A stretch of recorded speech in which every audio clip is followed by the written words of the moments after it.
Hello and welcome. I'm Martin Groschwald, CEO of Konzepthaus. What you're about to see and hear is one of 12 panel talks from our Mobility Design Conference 2025 at the Munich Motor Show, where we brought together leading voices from design, technology, and mobility to explore the future of our industry.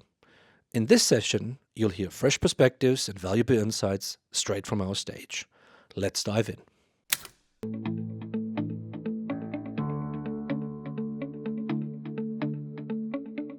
Thank you to everyone in the audience for having withstood the temptation of an early start into the evening.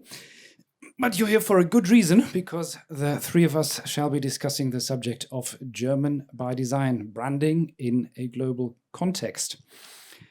As I most likely needn't tell you, unlike the German accent and food, German design tends to not get ridiculed abroad, but rather appreciated. And how and why that might be the case, I shall be discussing with Heiko Desens, Vice President Creative Direction and Innovation with Puma, who happens to be a trained men's tailor turned designer in the fashion and sports sectors, as well as Raphael Gielgen, the trend scout for future of work, life and learning with Vitra, the rather well-known furniture giant, who is a globetrotter pondering the future of human living from the perspective of rural Bavaria, at least when you're not out and about some place all over the globe. Yes, and I'm not a senior designer. I would love to be a senior designer, but even not a designer. I've never went to the university. But for today, I'm pleased to be a senior designer. Good. That's pleasingly unconventional. And in that same vein, I'd like to ask the two of you quite simply, what exactly is German design? For what we're talking about, of course, is a scope, is a range that extends from Breetz sofas and Camp David clothing to the oeuvres of Dieter Rams and Otto Eicher. Raphael, maybe you'd like to get the ball rolling. Okay, so when we had our pre-session, so to prepare that today, so out of a sudden, the Rammstein song Germany comes into my mind. It was the most complexity song ever produced by Rammstein in 2019. The video takes you 9 minutes through a journey about these contradictions of Germany. And for me, so after the call and then preparing for today, I think that is a perfect description. This kind of contradiction, what we are, what we not are, what we would love to be, and what we hate to be. And I think this is a kind of a circumstance if you talk about German design. Heiko. That was... No, it's fine. Okay, good. So, interestingly, I never really thought much about German design as such as a phrase. Only when we started having the conversation, I sort of immersed myself into it and really wanted to understand what it is. And in my role, this is probably not sort of the first thought we apply or something, because first of all, we are a true global company at Puma, and I think German design is not a topic. But then, interestingly, when I was kind of digging deeper and pulling out some, what I consider some examples of it, then I found out a certain approach which might be a German design. And I think we're going to talk about this a bit later, and I have some connection also where this sits today, but I don't want to start with that right away. So because there's some interesting sort of global use of that, which we might not interpret it as such at first. I want to, when you come with you, when you explain that, one thing comes into my mind. So I'm half German, half Spain. My mother comes with 17 years to Germany. And in these days, when the Spanish family comes to Germany, or even we went there, we always bring tools, things, consumer goods to España, because the things from Alemania, that was a promise. That was a promise for longevity. That was a promise for quality. That was a promise for you immediately, even if you don't speak German, even a man in El Pueblo de España know how to use it. And that was also a part of how I teach or coded by that. What is German design? Yeah, it's a striving for permanence, isn't it? Ideally. Yeah. And I think that it also makes it difficult because it seems like it's so perfect. It's like done. It's finished in that moment. And maybe you think, well, you could never optimize it again. Think about here, if you went through Munich, we talk about Otto Eicher. By the way, after our talk, I immediately bought the book again because I lost it. And we talk even in our preparation about Dieter Rams. Yeah, there are things, what should you add? Or what you take from there into now or into the future?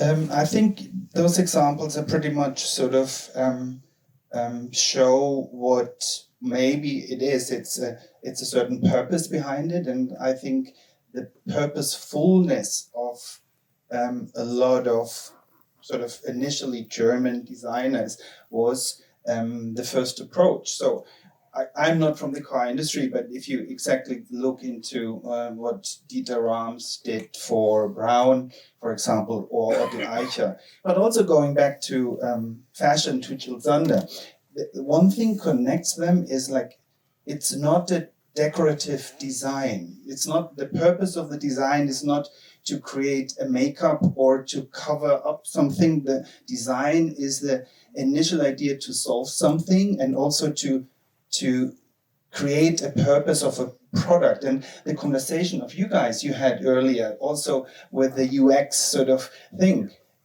I think there's also the simple connection to that is the simplicity of the purpose of that. There's a purpose behind that. It needs to do a job. It's not for cosmetic reason at first. And I find this quite interesting. And I think this is when I sort of looked at it, okay, maybe there is such a thing. What was my first question? Is it really true? Is there sort of a thing like German design? But then over all the sort of rabbit holes, I was just like falling in. I noticed a certain repetition of an approach.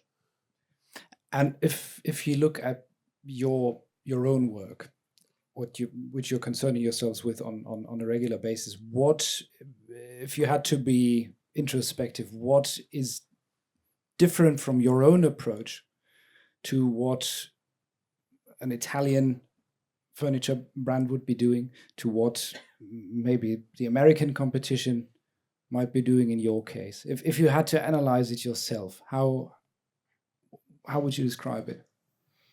Maybe I would not break it down to like specific countries, or I think I would just like compare it to, there's a lot of design which is for the reason of entertainment, of covering up things, of sort of balancing out certain misses on the base of something. Design has various different phases, but I wouldn't say this is naturally an Italian interpretation of it or a North American interpretation. I think this is maybe a too simplistic approach to look at it. However, I would say there's a lot of design which is purely decorative and entertaining, and with saying that I don't want to put it as sort of is less worth. It's not the case, because it has a very important role.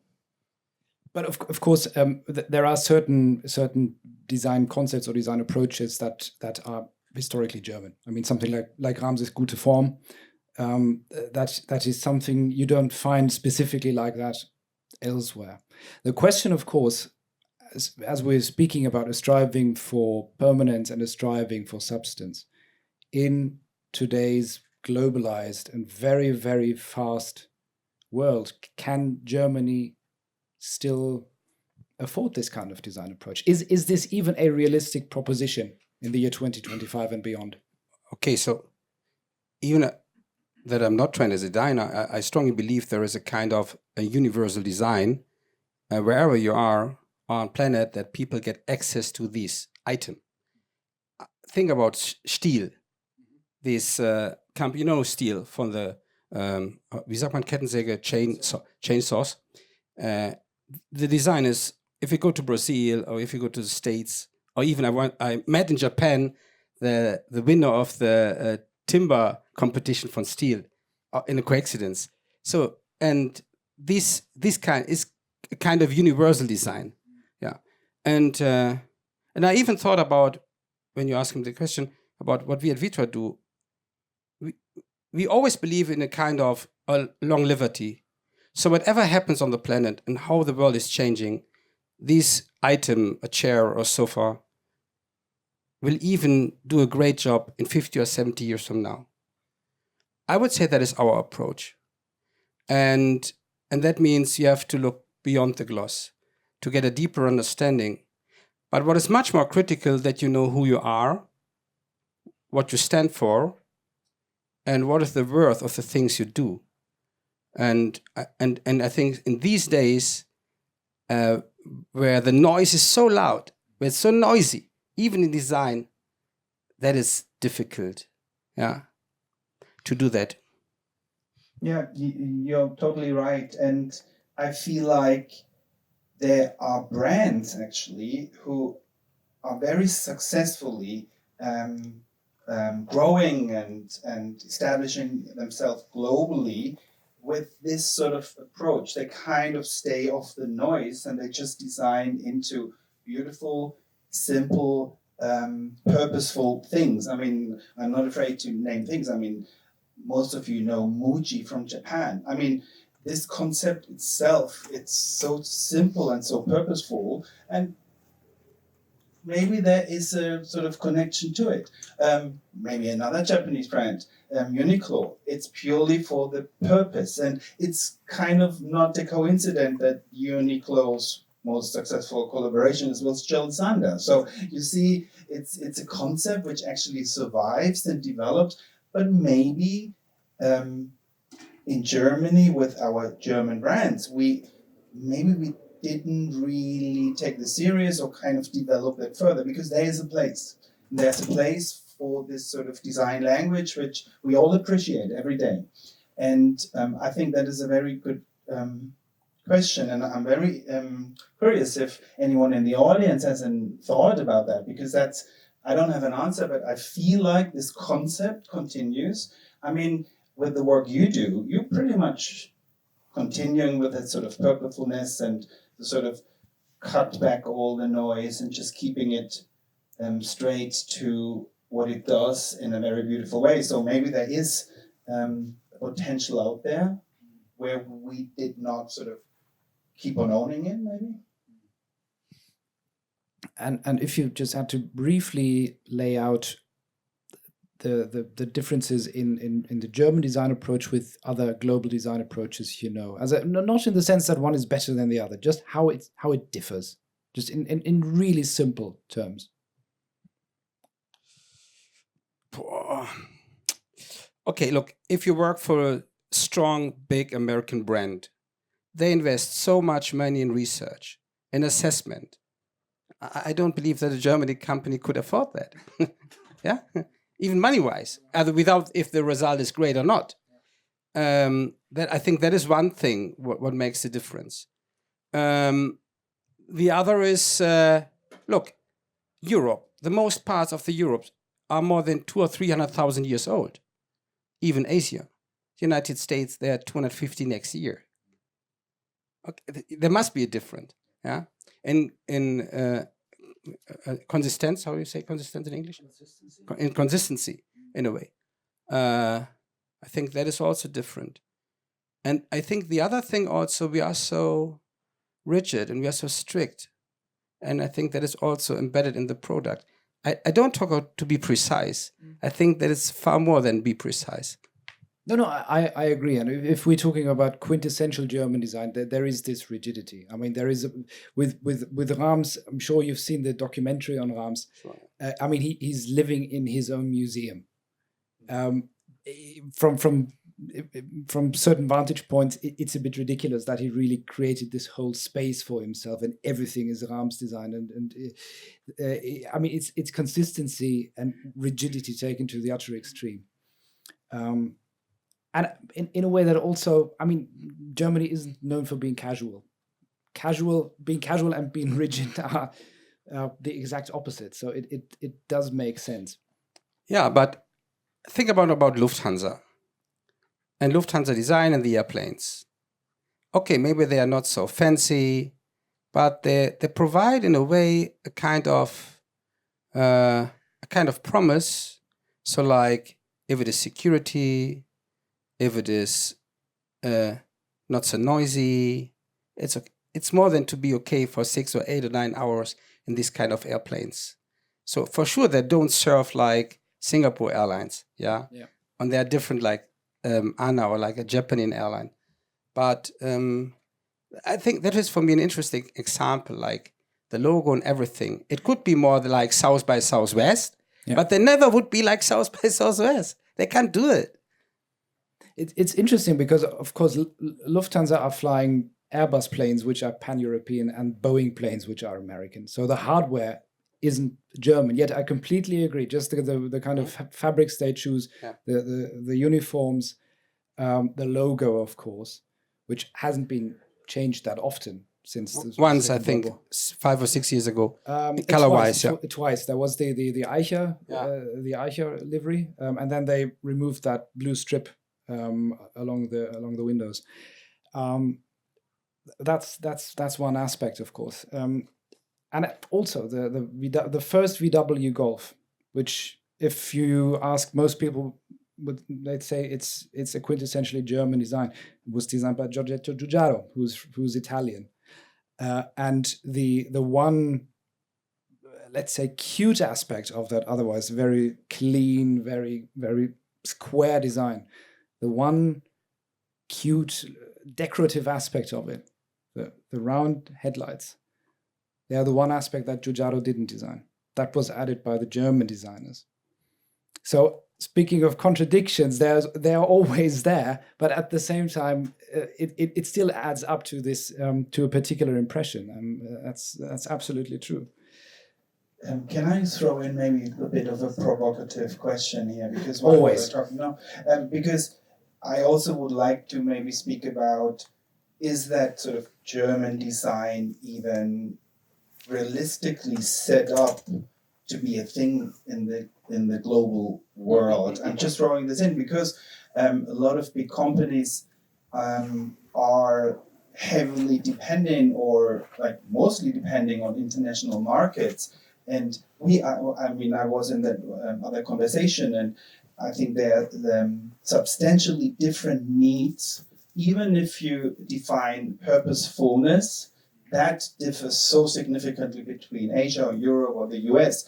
Is it even a setup which is something you should be aiming for? I'm just throwing, I don't have the ultimate solution for things, but this is an interesting topic because purposefulness for a consumer in Shanghai is very differently defined to the one in Munich or in whatever, Chicago. So I think what I see is, or what I personally experience in my own job, is that it's a very thin line between how long you're staying, what you set up as a brand sort of definition, and or losing attraction to a lot of diverse consumer. I feel like this is something, it's always sort of a very fine line, no?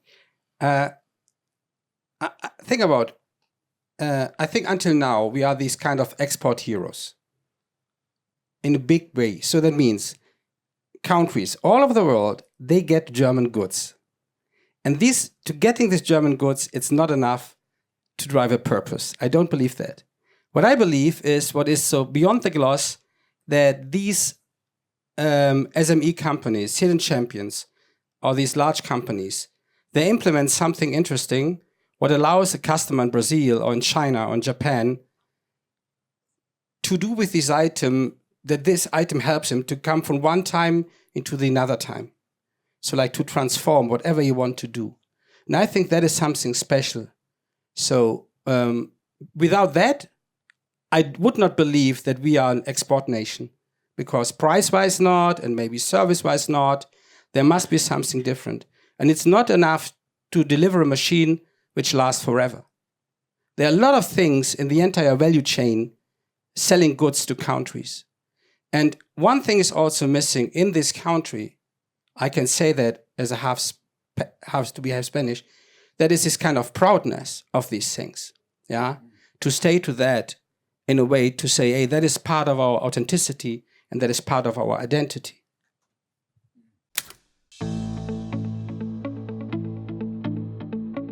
At Konzepthaus, we love bringing people together.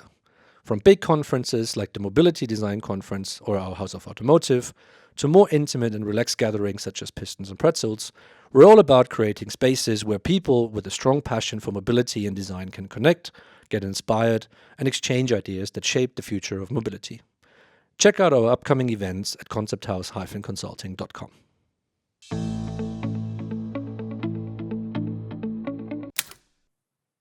Heiko, your line of business, I assume, is also about speed and about responsiveness to trends. How do you combine this with what we've just been discussing, with this German design ethos, if you like? Is that possible at all? Interestingly, for Puma, the speed and the closer to market demand is kind of conversation from the last 15 years because the market reality was like that. Interestingly, like younger consumer now don't want this anymore. They don't want this reactiveness. They don't want specific brands to just be everything and nothing. So for us, there's a significant shift in what the brand should stand for, what we should stand for, and that is a very simplistic, clear message. It's sports, it's performance, it's technologies. With that, all this sort of faster reaction to trends, fashion, etc., that just runs along with it without the main focus. But this is a very recent conversation because millennials, or even after, completely pivot from the generations before what they want to have from certain brands. It's an interesting development. We are in the middle of it right now because we do have a lot of consumers from all the different kinds of consuming habits. So it's quite fascinating that we are in a complete shift right now, back towards a little bit more of, maybe conservative is not the right thing, a simple sort of thing a brand should stand for. And I mean, applying the usual logic to that, one would assume that if you are now concerned with designing goods that are supposed to last longer, that they would be not simple but cleaner in their appearance, that they would need to last longer visually as well, that they couldn't be just for one season and then you throw them away because they've been turned into an embarrassment. Is that in any way the case? Oh, yes, there's two sides to it. I mean, of course, lasting longer from a qualitative perspective is a conversation we all have, but also we are in the mass market consumer segment. There is a sort of ceiling to that, otherwise we can close the doors. But it's true, and you see it all out there in the bigger trends that there's a sort of a massive wave of classic sneakers in the market right now. Clearly two trends. One is the pure performance purpose. They make you better in what you do, and also a timelessness in a sort of daily clothes. And this is clearly part of the shift. People don't want to buy new shoes every 3 months anymore. And they don't want to, they want to have a consistency. They want to sort of have a sort of more timeless style. And this is a shift globally. Okay. And do you believe that you and your employer might be a bit better prepared, given your cultural background, than others for this shift? Well, some say yes, some say no. I'm very critical. I don't think we are completely under control of it, but that is a very different conversation. It is indeed. And Raphael, I mean, your the goods your employer is selling basically define what most people would describe as timelessness. Is there a way to innovate with timelessness at all? Paul, if we have one challenge today, maybe that is a challenge. Okay. Yeah. And how to say that? The world is 10 years ago, don't understand me wrong, maybe there was a kind of design dictatorship. So only a few products was really well designed in the markets, and there was like, that was the true. That was where we go to. But now it's different. Yeah, design is common sense, is everywhere, even it's bad or good. And I think maybe there is an understanding, a universal understanding about beauty. So what people really find beauty in a way, and I think it's not the same like to say that it's well designed. And we have this challenge. And recently we publish we show up a new product from Burulek. It's called Min, the chair. And this chair embeds everything, I would say, everything out of our young history. So the company I'm in now, in that way, it's around 90 years. So we are not so old for a company. And with this Min chair, we really achieve it. You can Google it, how it looks like. Really achieve to embed the entire DNA in our attitude in one product. And yes, this is difficult. If you could do that again, we would do that again. But it's difficult to do that, not to be boring, or like to make something what is existing now. Yeah. And honestly, we don't launch 15 or 10 products a year. Maybe we launch 4 or 5. It's not so. Yeah, not like you. How many do you launch? Maybe 500. Put a 0. What? Put a 0. Okay, you are the giant, and we are the butterfly. Good. So, and I think, yeah, that is difficult.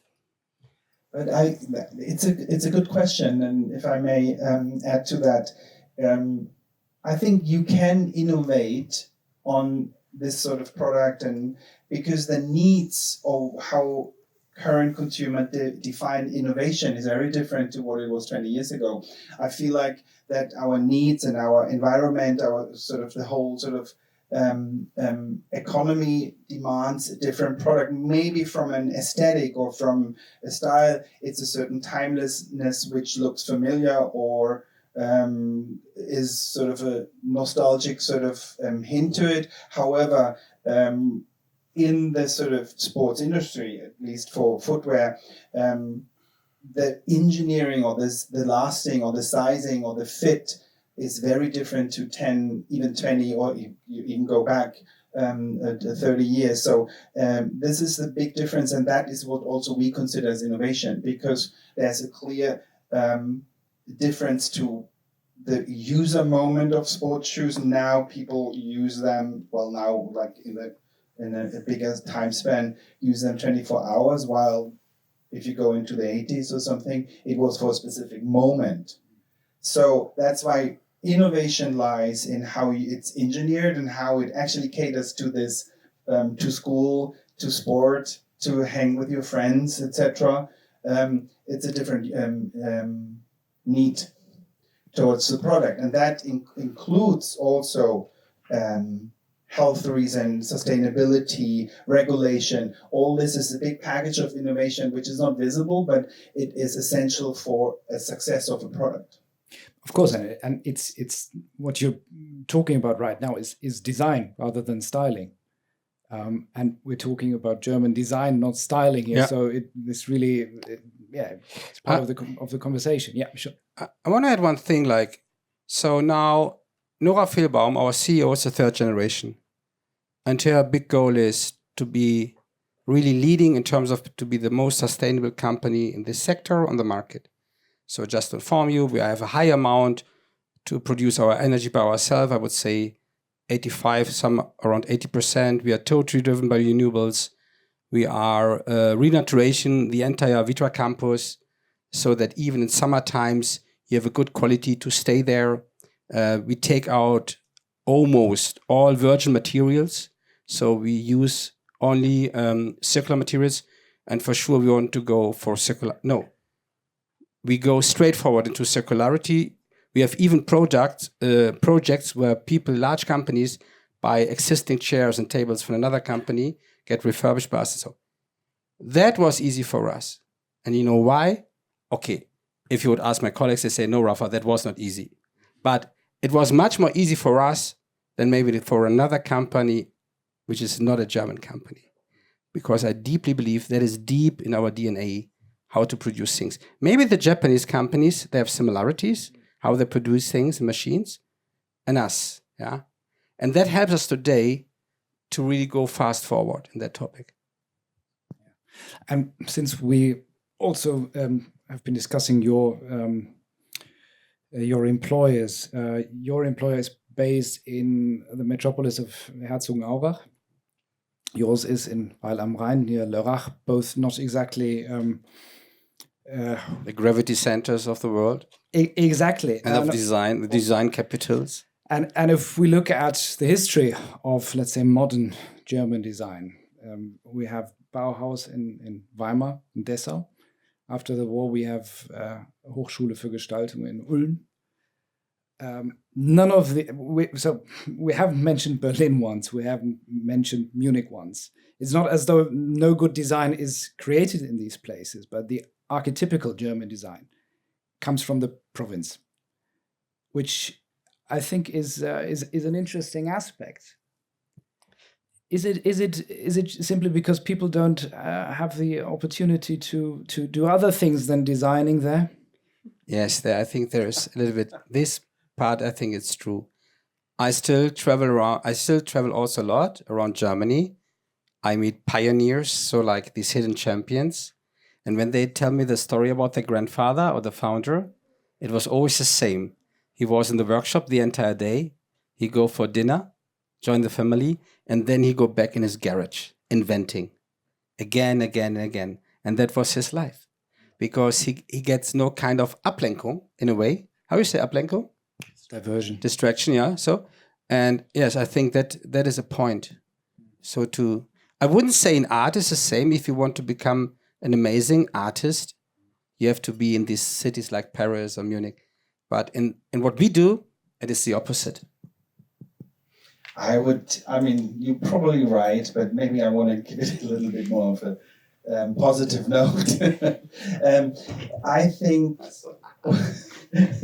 I am not sure if that is it's part of the development, but if you go into in a lot of individual cases, it's based on the industry or the craftsmanship of the areas which sort of are the sort of foundation of how things have developed. Whether it is a shoemaker in Herzogenaurach, whether it is sort of an engine creator in Schwarzwald or somewhere. I think it's always the starting point, and this led to this sort of development of people coming together with the same interest. That is sort of part of the the second round of the industrial hype in Germany, and that accelerated that. And of course, people with their families and their companies didn't really move them because they were still the heart and soul of the brands or of the companies. I think that's a bit of a historical thing. But Berlin, just to go back to that, if you look in the 1910 to 20s, Berlin was Germany's design center. But interestingly, history also says that back in the days, in the design culture in Berlin were kind of making everything coming from Paris in a more practical, functional way. That's what they say. You know, they were still sort of the fashion center, but they still were sort of looking at what was happening in Paris. But then they were saying, okay, how can this sort of be adapted to our society here? So, and then the whole industry development rolled out. And looking ahead, with the two of you knowing many parts of the world and having having gained insight into many other businesses and markets and people, what do you think is what lies ahead for German design, and what are the strengths, the historical strengths that German design ought to focus on right now, and what are the aspects where it needs to adapt? I will speak just about me and the company I'm working for. Yes, please.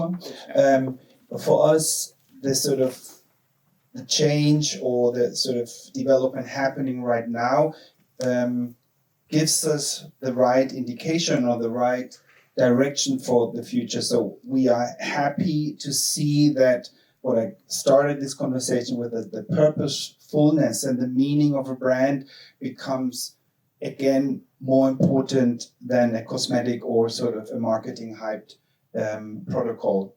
And this is what we had to learn over the years, and it might not sort of resonate right away, but I think that the performance part, sports, is what everyone does. It's not related to trend. It's part of the macro lifestyle everyone lives. So it's being healthier, looking better, etc. Those are the big trends which are not going to go away. They're going to just expand much more, and that is sort of the ignition for us to also focus on that. How much that relates to a sort of original German design approach, that's debatable, but at heart there is a purposefulness, whether it is lifestyle or performance. And I think that is a bit our strategy.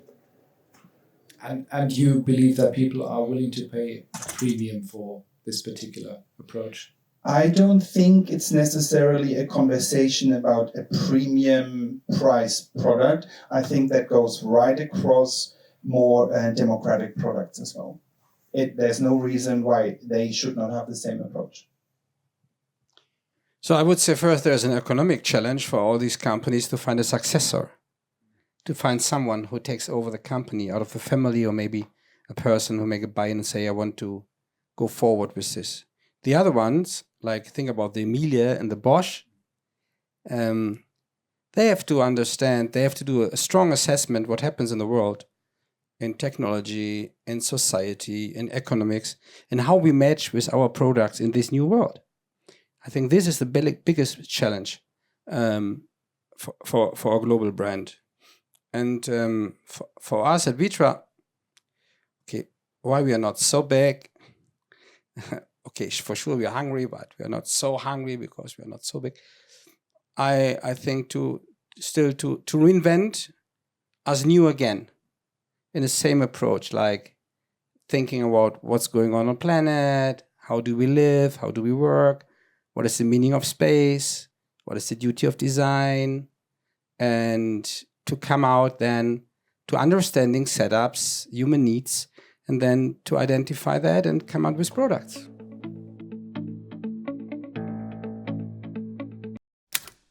Thanks for watching this session from the Mobility Design Conference 2025 as part of the Munich Motor Show 2025.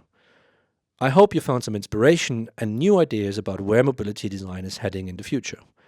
If you'd like to see more talks from the conference, make sure to subscribe to the channel and stay tuned. There is more to come.